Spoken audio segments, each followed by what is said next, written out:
میرے محترم بزرگوں اور دوستوں، جناب نبی کریم صلی اللہ علیہ وسلم کی حدیث کو حضرت سلمان ابن عامر ضبی رضی اللہ تعالیٰ عنہ روایت کرتے ہیں۔ وہ فرماتے ہیں کہ میں نے جناب نبی کریم صلی اللہ علیہ وسلم کو ارشاد فرماتے ہوئے سنا۔ کیا ارشاد فرماتے ہوئے سنا؟ مال غلام عقیقۃ، کہ لڑکے کی پیدائش یا لڑکی کی پیدائش کے وقت میں، لڑکی کی پیدائش کے وقت میں اس کے بعد میں عقیقہ ہے۔ عقیقہ کیا چیز ہے؟ عقیقہ ہم کو کیا پیغام دیتا ہے؟ عقا یوق کو آکھن کے معنی ہوتے پھاڑ دینے کے، ہماری زبان میں چیر دینے کا معنی ہوتا ہے۔ اور اصطلاح کے اندر، شریعت کی اصطلاح کے اندر عقیقہ کہا جاتا ہے اس جانور کو جس جانور کو بچے کی ولادت کے 7ویں دن ذبح کیا جاتا ہے، یا 14ویں دن ذبح کیا جاتا ہے، یا 21ویں دن ذبح کیا جاتا ہے، یا اسی طریقے سے ہر 7واں دن جو پڑے گا اس دن ذبح کیا جاتا ہے، اس کو اصطلاح شرع کے اندر عقیقہ کہا جاتا ہے۔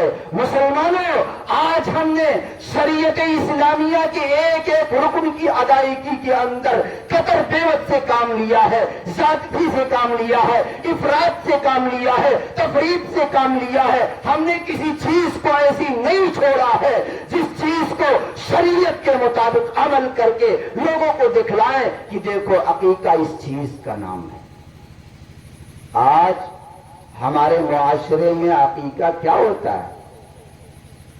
اگر بیٹے کی ولادت ہوئی، ہم اپنے علاقے کے سربراہ لوگوں کو، بڑے بڑے لوگوں کو، مالداروں کو، ثروت مندوں کو اور اہل علم کو اور طرح طرح کے جاہ و جلال والے لوگوں کو بلاتے ہیں اور دعوت دیتے ہیں۔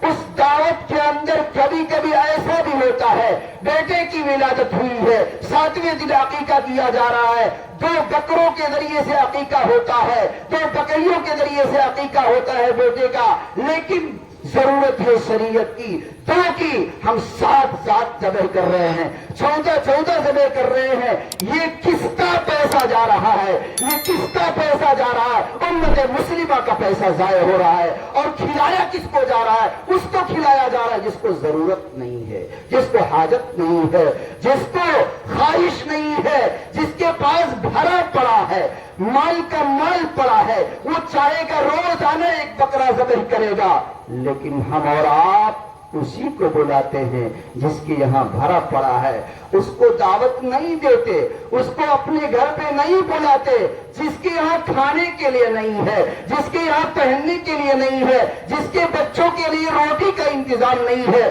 جس کے بچوں کے لیے پہننے کا انتظام نہیں ہے، ہماری دعوتیں اس کے لیے نہیں ہوتی ہے۔ ہم نے عقیقے کے ساتھ کیا کیا جرائم کر دیے ہیں، کیسی کیسی چیزوں کو جنم دے دیا ہے، اور یہی نہیں عقیقہ تک کو چھوڑ دیا ہے ہم نے۔ اگرچہ شریعت اسلامیہ کے اندر 3 ائمہ کرام کے نزدیک مستحب ہے، سنت ہے، ہمارے یہاں مستحب ہے، لیکن کیا جناب نبی کریم صلی اللہ علیہ وسلم سے محبت کا تقاضا، الفت کا تقاضا، وارفتگی کا تقاضا، تعلق کا تقاضا، رابطے کا تقاضا، شیدائیت کا تقاضا یہی ہے کہ جناب نبی کریم صلی اللہ علیہ وسلم نے جس دن کو متعین کیا ہے، 7ویں دن کو، 14ویں دن کو، 21ویں دن کو، اس دن میں نہ کرے، بلکہ اس کے علاوہ جب عید الاضحیٰ کا دن آئے گا اس میں کریں گے، یا کوئی شادی بیاہ کا موقع آئے گا اس میں کریں گے۔ ایک عجیب طرح کی فضا چل چکی ہے، ایک عجیب طرح کا رواج چل چکا ہے، شادی کریں گے، بیٹی کی شادی ہوگی، اس میں 14 بکرا لگے گا۔ کتنا؟ 14 لگے گا۔ ارے فلاں کی والدہ ذرا سنو، ایک کام اور بننے والا ہے، اب تک نہیں بنا تھا، جیب نے اجازت نہیں دیا تھا، آج کھسوٹ کر کے، جمع کر کے، سود کے پیسوں کے ذریعے سے ہم بیٹی کی شادیاں کرنے جا رہے ہیں، اس میں 14 بکروں کے ذریعے سے باراتیوں کی ضیافت کی جائے گی۔ لاؤ جتنے بیٹے ہیں، جتنی بیٹیاں ہیں، سب کی نیت کر لی جائے، سب کا عقیقہ ہو جائے گا۔ ارے خدا کی بندے، عقیقہ جناب نبی کریم صلی اللہ علیہ وسلم نے ولادت کی خوشی میں دیا تھا، آج ہم مجبوری میں کر رہے ہیں۔ ایک شخص ہے جو سعودیہ عربیہ کے اندر کمائی کر رہا ہے، اس کے والد بھی کمائی کر رہے ہیں، وہ خود بھی کمائی کر رہا ہے، پوتے کی ولادت ہو رہی ہے، بیٹے کی ولادت ہو رہی ہے، چھٹی ہم کرتے ہیں۔ کیا کرتے ہیں؟ چھٹی۔ چھٹی کا مطلب کیا ہے آپ سب جانتے ہیں۔ چھٹویں دن اس عورت کو نہلایا جاتا ہے، اس بچے کو نہلایا جاتا ہے، اس کے بال صاف کیے جاتے ہیں، اور پتہ نہیں کیا کیا رسم و رواج ہوتا ہے۔ دھان رکھے جائیں گے، گیہوں رکھے جائیں گے، اور اس میں طرح طرح کی چیزیں رکھی جائیں گی، اور کپڑے آ رہے ہیں، مٹھائیاں آ رہی ہیں، فلاں چیز آ رہی ہے۔ یہ سارے خرافات ہے۔ جناب نبی کریم صلی اللہ علیہ وسلم نے جو حکم دیا تھا، عقیقے کا حکم دیا تھا۔ عقیقہ کیا ہے؟ 2 بکروں کو ذبح کرو، یا 2 حصہ بڑے جانوروں کے اندر لے لو۔ اگر بیٹی ہے تو 1 بکرا ذبح کرو، یا 1 بکری ذبح کرو، یا 1 حصہ لے لو، تمہارا عقیقہ مکمل ہو جائے گا۔ یہ جناب نبی کریم صلی اللہ علیہ وسلم سے الفت کا تقاضا ہے، محبت کا تقاضا ہے، وارفتگی کا تقاضا ہے، شیدائیت کا تقاضا ہے، آپ کے عالم محبت کو اٹھانے کا تقاضا ہے۔ یہ نہیں کہ ہم جب سعودیہ عربیہ سے آئیں گے دھوم دھڑاکے کے ساتھ ایک ہوٹل بک کر کے ہم بڑے ہی شان و شوکت کے ساتھ عقیقہ کریں گے، جس سے پتہ چلے گا شہر بستی کے اندر، شہر موگا کے اندر فلاں مالدار کے بیٹے کا عقیقہ ہوا ہے، فلاں مالدار کے پوتے کا عقیقہ ہوا ہے۔ جناب نبی کریم صلی اللہ علیہ وسلم کی سیرت ہمیں اس کا پیغام نہیں دیتی ہے۔ آپ علیہ السلام نے فرمایا مال عقیقتی مال غلام عقیقت، لڑکے کی پیدائش کے بعد عقیقہ ہے۔ اور آپ نے آگے فرمایا فَأَحْرِقُوا عَنْهُ دَمًا، اس کی طرف سے خون بہاؤ، یعنی قربانی پیش کرو، ذبح کرو، عقیقہ کرو۔ اور آپ نے فرمایا وَأَمِيتُوا عَنْهُ الْأَذَى، اور اس کی طرف سے اس کی اوپر جو گندگیاں ہیں، جو گزند ہے، جو تکلیف ہے، اس کو دور کر دو، یعنی اس کے سر کے بال کو موڑ دو۔ جناب نبی کریم صلی اللہ علیہ وسلم، ارے کہہ لیجئے صلی اللہ علیہ وسلم تو کہہ لو بھائی، زبان سے کہو۔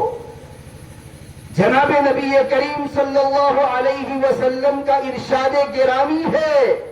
آپ علیہ السلام نے فرمایا، حضرت ام کرز رضی اللہ تعالی عنہا روایت فرماتی ہیں، جناب نبی کریم صلی اللہ علیہ وسلم کو ارشاد فرماتے ہوئے سنا انہوں نے، کیا سنا؟ عن الغلام شاتان، ایک لڑکے کی طرف سے 2 بکریاں ہیں، وعن الجاریۃ شاۃ، اور لڑکے کی طرف سے 1 بکری ہے۔ جناب نبی کریم صلی اللہ علیہ وسلم کے زمانے مبارکہ میں جب کسی بچے کی ولادت ہوتی تھی، کوئی بچہ تولد ہوتا تھا، پیدائش ہوتی تھی، آپ علیہ السلام کے پاس اس بچے کو لایا جاتا تھا۔ اتى النبی صلی اللہ علیہ وسلم کان یؤتى بالصبیان، نبی پاک صلی اللہ علیہ وسلم کے پاس بچوں کو لایا جاتا تھا۔ فَيُبَرِّكُهُمْ، تو آپ علیہ السلام ان کو برکت کی دعا دیتے تھے۔ وَيُحَنِّكُهُمْ، اور آپ علیہ السلام ان کا تحنیک فرماتے تھے، ان کو تحنیک کرتے تھے۔ آج جو سنت کی چیزیں تھیں، جو رواج میں لانے کی چیزیں تھیں، جو ہمارے اندر داخل ہونے کی چیزیں تھیں، ایک ایک چیز آ کر کے ختم ہوتی جا رہی ہے۔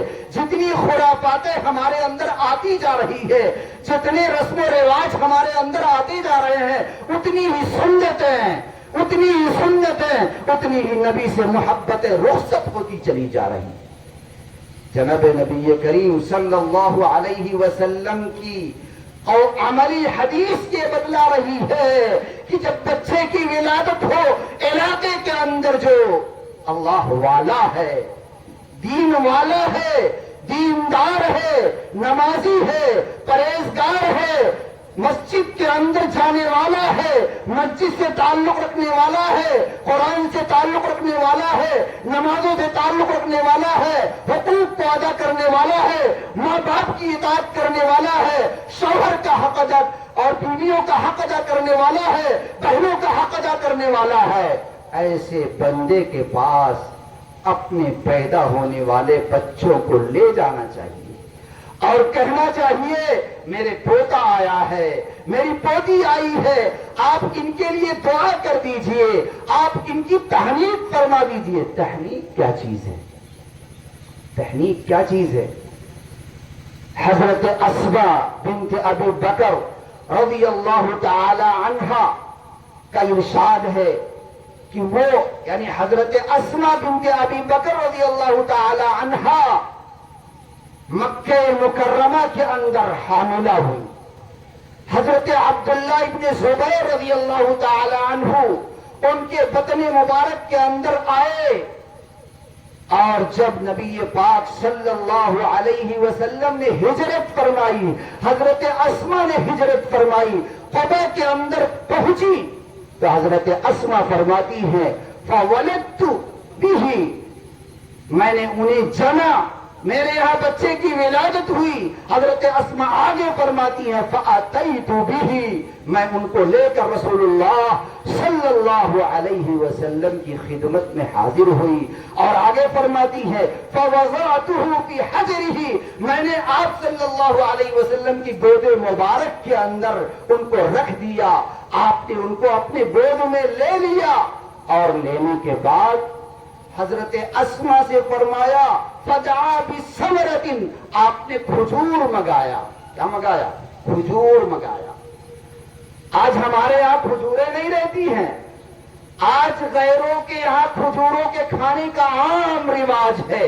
بستی کے اندر ایک بڑی دکان ہے، میں دیکھتا ہوں جتنا ہمارے لوگ نہیں جاتے ہیں غیر اس سے زیادہ جاتے ہیں جناب نبی کریم صلی اللہ علیہ وسلم کے شہر میں ہونے والی وہ غذا، ہونے والی وہ چیز خریدتے ہیں اور کھاتے ہیں۔ آج ہم اور آپ گٹکا کھانے سے فرصت نہیں پاتے ہیں، آج ہم اور آپ کھجلی کھانے سے فرصت نہیں پاتے ہیں، آج ہم اور آپ ہمارے لوگ دلی کھانے سے فرصت نہیں پاتے ہیں۔ کون سی ڈلی؟ سڑی ہوئی ڈلی، نعوذ باللہ من ذالک، جس کو کوئی نہ پوچھے، ایک جانور نہ پوچھے، آج ہم اس کو پوچھ رہے ہیں، اس کے لیے ہزاروں ہزار روپیہ ضائع کر رہے ہیں۔ اس لیے میرے محترم بزرگوں اور دوستوں، نوجوانوں، آپ سے میرا خطاب ہے، آپ سنو، آپ کے لیے میری بات ہے، ان چیزوں کو چھوڑ دو، اس کی جگہ پر کاجو کھاؤ، بادام کھاؤ، اخروٹ کھاؤ، چلغوزہ کھاؤ، یہ چیزیں تمہارے قوا کے اندر مضبوطی دیں گی، تم کو قوت دیں گی، فرحت دیں گی، نشاط دیں گی، اور اس کے ذریعے سے تم اللہ کی عبادت کرو گے، مسجدوں کو آباد کرو گے، اپنے گھروں کو آباد کرو گے، تمہارے گھروں کے اندر اچھی اولادیں جنم لیں گی، اور اگر تم نے ان چیزوں کو اپنے سے لگایا تو تمہاری اولادیں کل اس سے بھی زیادہ بدترین ہو جائیں گی، خطرناک ہو جائیں گی، فتنہ باز ہو جائیں گی، فتنہ پرور ہو جائیں گی۔ اس لیے مسلمانوں، اپنے آپ کو شریعت مصطفیٰ پر لانے کے لیے ان ساری بیکار چیزوں کو چھوڑ دو جن سے نبی پاک صلی اللہ علیہ وسلم کے قلب اطہر کو تکلیف ہوتی ہے۔ چھوڑیں گے انشاءاللہ؟ نوجوان بولو چھوڑو گے؟ ارے کہو بھائی زور سے چھوڑیں گے انشاءاللہ۔ انشاءاللہ تو کہہ دو، ہو سکتا ہے یہ مجلس مقبولیت کی ہو، اللہ تعالیٰ قبول فرما لے اور تمہارا بیڑا پار ہو جائے۔ خیر، حضور پاک صلی اللہ علیہ وسلم نے حضرت اسما سے، یا یوں ہی جہاں پر آپ صلی اللہ علیہ وسلم تھے اپنے گھر کے اندر سے کھجور منگایا۔ آپ صلی اللہ علیہ وسلم کی خدمت میں کھجور حاضر کیا گیا۔ آپ علیہ السلام نے اس کھجور کو لیا اور اپنے منہ کے اندر اس کو چبایا، خوب چبایا، خوب چبایا، ثم تفل فیہ، پھر آپ علیہ السلام نے اس کھجور سے بنا ہوا جو تھوک تھا، اس تھوک کو حضرت عبداللہ ابن زبیر رضی اللہ تعالی عنہ کے منہ کے اندر ڈال دیا اور آپ نے پھر تحنیک فرمائی، یعنی اسی کھجور کے جو اجزاء تھے، جو رلے ملے اجزاء تھے، جو حصے تھے، اس کو آپ نے اپنے منہ سے نکالا اور ان کے تلوے کے اندر لگا دیا۔ یہ تحنیک ہے مسلمانوں۔ آج ہم کو تحنیک کا علم نہیں ہے، ہم ان علماء کرام سے تحنیک نہیں کراتے، ہم ان علماء کرام کے پاس اپنے بچوں کو لے نہیں جاتے پیدائش کے بعد، ان علماء کرام سے برکت کی دعائیں نہیں کراتے۔ ہم پر ضروری ہے کہ ہم ان بچوں کے حق میں ان علماء کرام کے پاس، دینداروں کے پاس اپنے بچوں کو پیدائش کے بعد لے جائیں اور ان سے برکت کی دعا کرائیں۔ جناب نبی کریم صلی اللہ علیہ وسلم نے تحنیک فرما دیا اور پھر آگے ہے فَكَانَ أَوَّلَ مَوْلُودٍ وُلِدَ فِي الْإِسْلَامِ۔ یہ عبداللہ ابن زبیر رضی اللہ تعالی عنہ وہ شخصیت ہیں جو مہاجرین میں سب سے پہلے مدینہ منورہ کے اندر پیدا ہوئے ہیں، اس لیے ان کے مناقب بہت ہیں، ان کی خصوصیات بہت ہیں۔ سب سے پہلی خصوصیت یہ ہے کہ ہجرت کے بعد سب سے پہلا بیٹا، سب سے پہلا لڑکا اسلام کے اندر اگر پیدا ہوا ہے مہاجرین کے اندر تو وہ کون ہے؟ حضرت عبداللہ ابن زبیر رضی اللہ تعالی عنہ ہیں۔ اسی سے ہم کو پتہ چل گیا کہ تحنیک کس کو کہتے ہیں، اس کو کرنے کی ضرورت ہے۔ میرے محترم بزرگوں اور دوستو، بات آ چکی کہ جناب نبی کریم صلی اللہ علیہ وسلم نے فرمایا بچے کی ولادت پر 2 بکروں کو ذبح کرنا ہے، بچی کی ولادت پر 2 بکریوں کو ذبح کرنا ہے۔ اور خود جناب نبی کریم صلی اللہ علیہ وسلم کے بارے میں آتا ہے اقا رسول اللہ صلی اللہ علیہ وسلم عن الحسن والحسین کبشا وفی روایت شقین وشقین۔ جناب نبی کریم صلی اللہ علیہ وسلم نے حضرت حسن اور حسین دونوں کی طرف سے ایک میڈھا کو ذبح کیا، اور ایک روایت کے اندر ہے آپ نے 2 بکریوں کو ذبح کیا، 2 بکریوں کو یا 2 بکروں کو حضرت حسن کی طرف سے اور 2 بکروں کو حضرت حسین کی طرف سے ذبح کیا۔ اس لیے میرے محترم بزرگوں اور دوستو، آج کی اس مجلس سے آپ کو یہ پیغام دیا جا رہا ہے کہ جس طریقے سے ہمارے آقا، ہم سب کے آقا، سارے مسلمانوں کے آقا، ساری دنیا کے آقا، سارے عالم کے آقا، ہندوؤں کے، غیر مسلموں کے، سکھوں کے، عیسائیوں کے، سارے لوگوں کے آقا صلی اللہ علیہ وسلم کی جو سنت ہے اس سنت کو انشاءاللہ ہم زندہ کریں گے نا انشاءاللہ۔ اور یہ کیوں زندہ کرنا ہے؟ ابھی حضرت مفتی وجیہ الدین صاحب مقدس اللہ العالی نے ہم سب کے استاد محترم حضرت مفتی سعید احمد صاحب رحمت اللہ علیہ شیخ الحدیث دارالعلوم دیوبند کا تذکرہ کیا۔ تحفۃ العلمائی ان کی ایک کتاب ہے ترمذی شریف کی۔ آج ہی میں باب العقیقہ دیکھ رہا تھا، اس میں حضرت نے لکھا ہے، حضرت کے لڑکے نے ان کی طرف سے لکھا ہے کہ جب ان کے لڑکے کہتے ہیں کہ جب میری پیدائش ہوئی تو پیدائش کے وقت میں میرے پیٹ کے اندر درد رہتا تھا۔ ان کے والد نے بیان کیا ہوگا، تب تو وہ لکھ رہے ہیں درد رہا کرتا تھا۔ اور یہ بھی لکھا ہے کہ والد محترم کے پاس اتنا پیسہ نہیں تھا، اتنا روپیہ نہیں تھا، اس وقت میں اتنی مالداری نہیں تھی کہ وہ 2 بکرا ذبح کر پاتے، عقیقہ کر پاتے 2 بکروں کا۔ جناب نبی کریم صلی اللہ علیہ وسلم کی حدیث پر عمل کرنے کے لیے محدثین کرام کیا کرتے ہیں؟ انہوں نے لکھا ہے تحفۃ العلمائی کے اندر کہ میرے والد محترم نے طرح طرح سے انتظام کیا، اور انتظام کرنے کے بعد انہوں نے میرا عقیقہ کیا، 2 بکروں کو 7ویں دن ذبح کیا، اور اس ذبح کے بعد رفتہ رفتہ میرے پیٹ کا درد ختم ہو گیا، زائل ہو گیا۔ والد محترم کو بھی پتہ نہیں ہوا کہ یہ پیٹ کا درد اور جسم کا درد، یہ لاغری، یہ کمزوری کیوں گئی ہے۔ میرے محترم بزرگوں اور دوستو، آپ علیہ الصلوۃ والسلام نے فرمایا وَأَمِيتُوا عَنْهُ الْأَذَىٰ، اور اے لوگوں اس بچے کی طرف سے تکلیف دہ چیز کو دور کر دو، ختم کر دو۔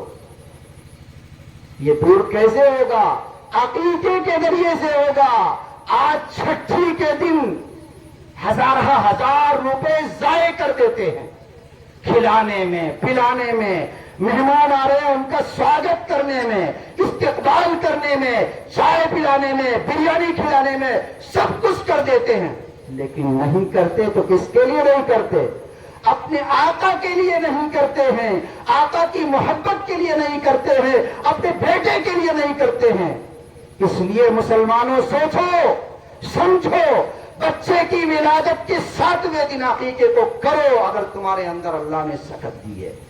میں نہیں کہتا لازم ہے، نہ واجب ہے، نہ لازم ہے، نہ سنت موقدہ ہے، ہمارے یہاں مستحب ہے، لیکن اگر ہم کو پتا چل جائے کہ بیٹے کی ولادت کے اوپر اگر ہم فلاں ہاسپٹل کے اندر لے کے جائیں گے تو بیٹا صحیح سالم رہے گا، اگر پتا چل جائے تو کون ایسا سنگ دل، سخت دل باپ ہے جو اس ہاسپٹل کے اندر اپنی زوجہ کو نہیں لے جائے گا؟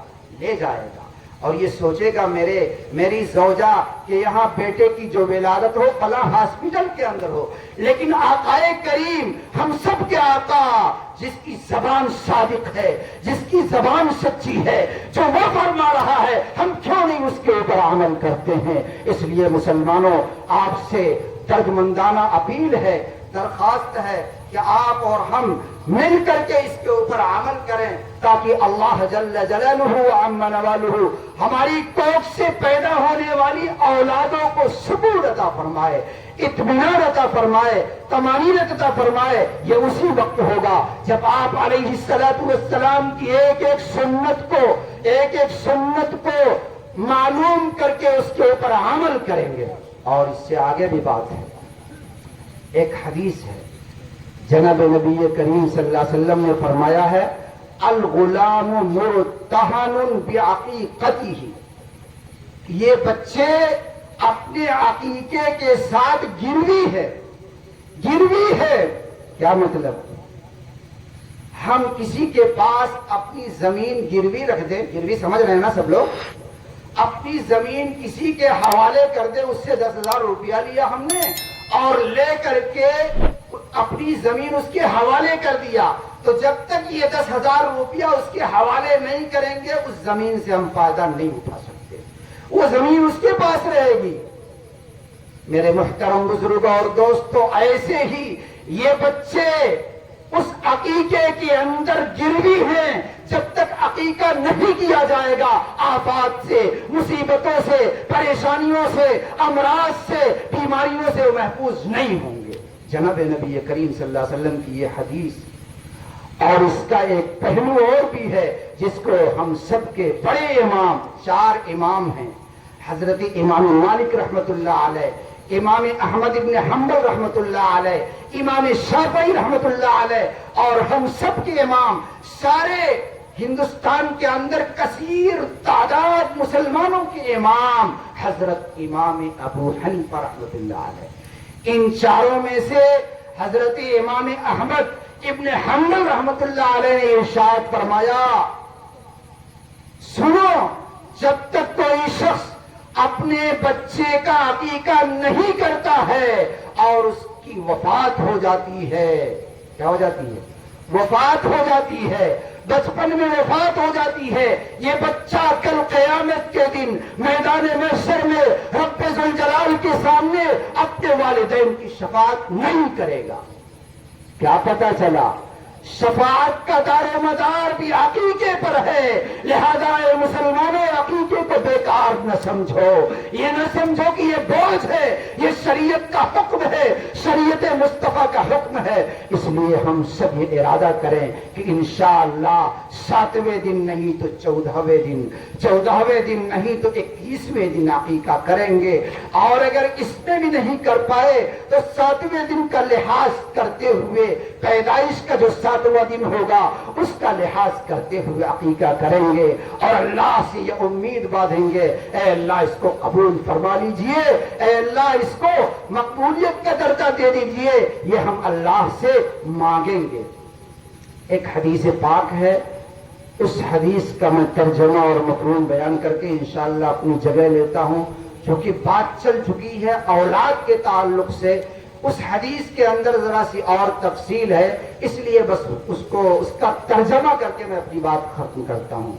جناب نبی کریم صلی اللہ علیہ وسلم نے فرمایا، من ولد له ولد فليحسن اسمه وأدبه فإذا بلغ فليزوجه فإن بلغ ولم يزوجه فأصاب اسما فإنما إثمه على أبيه۔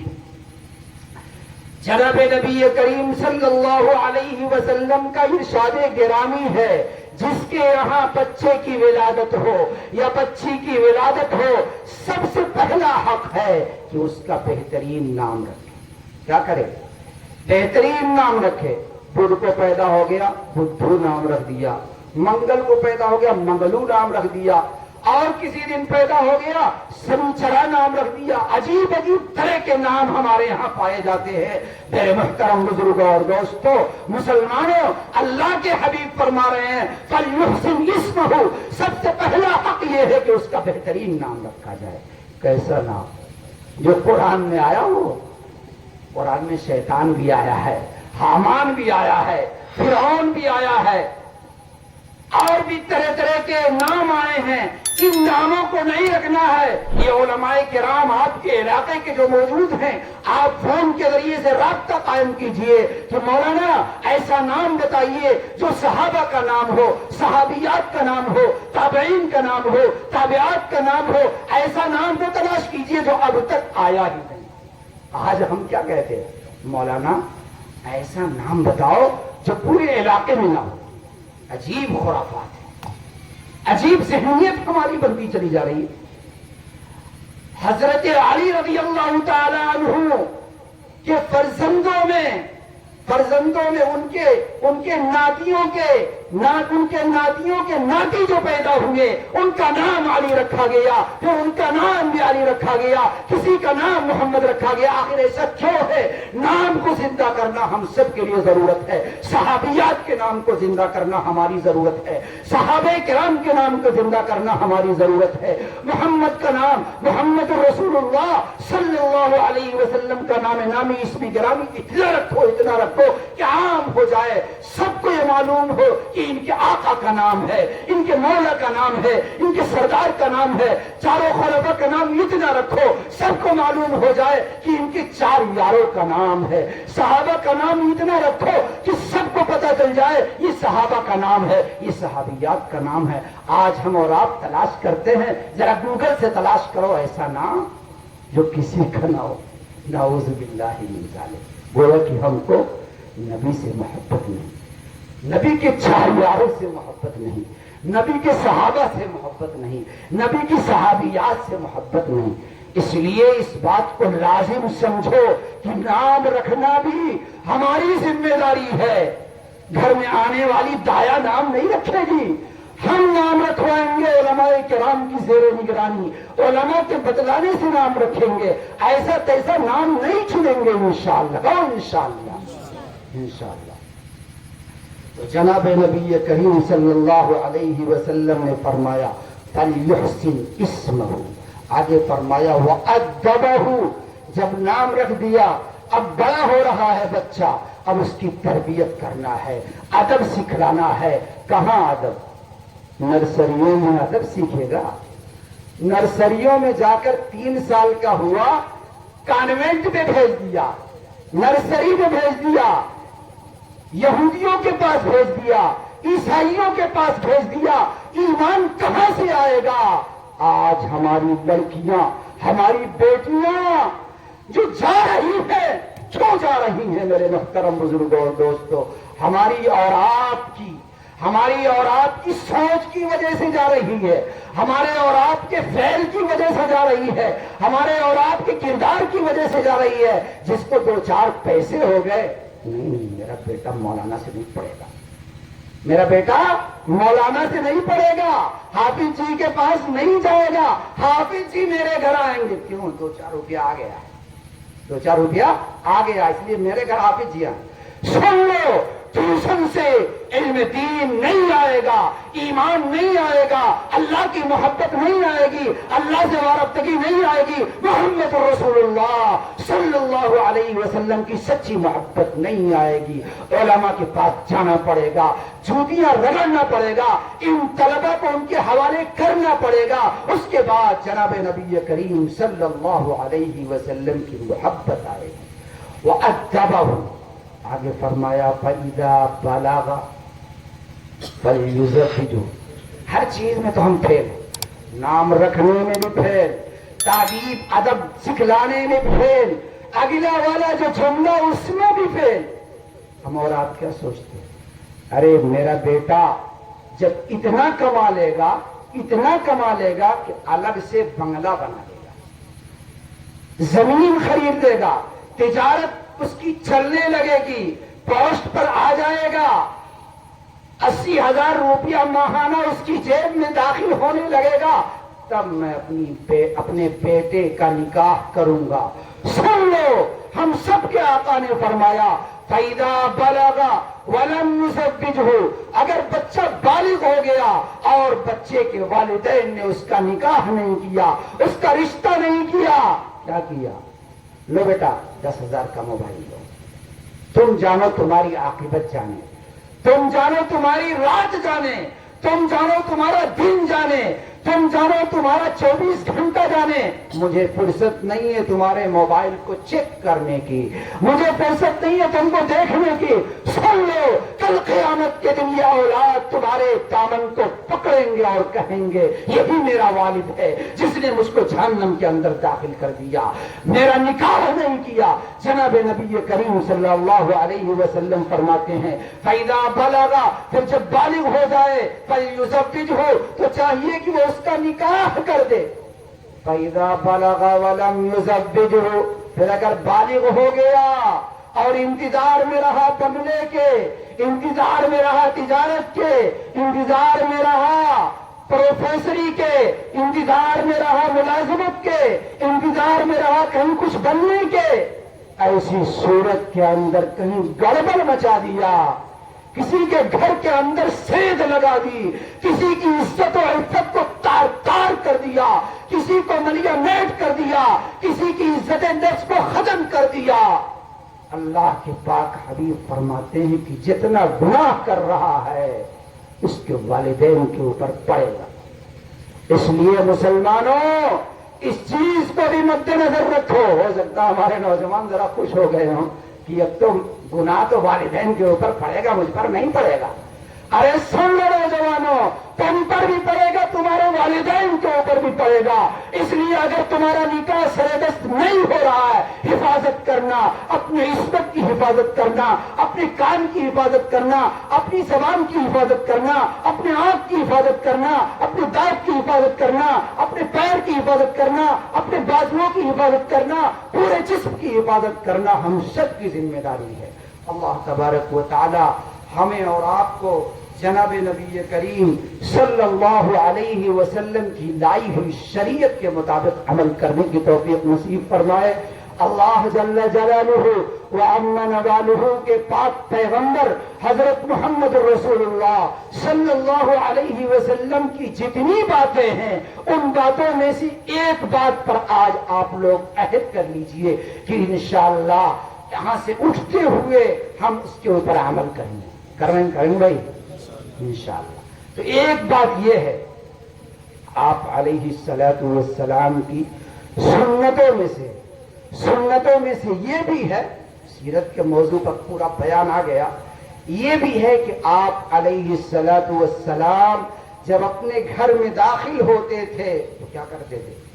السلام علیکم ورحمۃ اللہ وبرکاتہ، ایک سنت کو آج لازم پکڑ لیجئے کہ اپنے گھر میں آپ پہنچیں گے السلام علیکم ورحمت اللہ کہیں گے، گھر سے نکلیں گے السلام علیکم ورحمت اللہ کہہ کر کے نکلیں گے، اور اسی طریقے سے جو دعائیں ہیں آپ صلی اللہ علیہ وسلم کی مسجد میں جانے آنے، ان تمام چیزوں کو یاد کر کے عمل کریں گے انشاءاللہ۔ اللہ تعالی ہمیں اور آپ کو جناب نبی کریم صلی اللہ علیہ وسلم کی سیرت کو، اخلاق و کردار کو، معاشرت کو، آپ کی طرز زندگی کو اختیار کرنے کی توفیق نصیب فرمائے۔ وآخر دعوانا ان الحمد للہ رب العالمین۔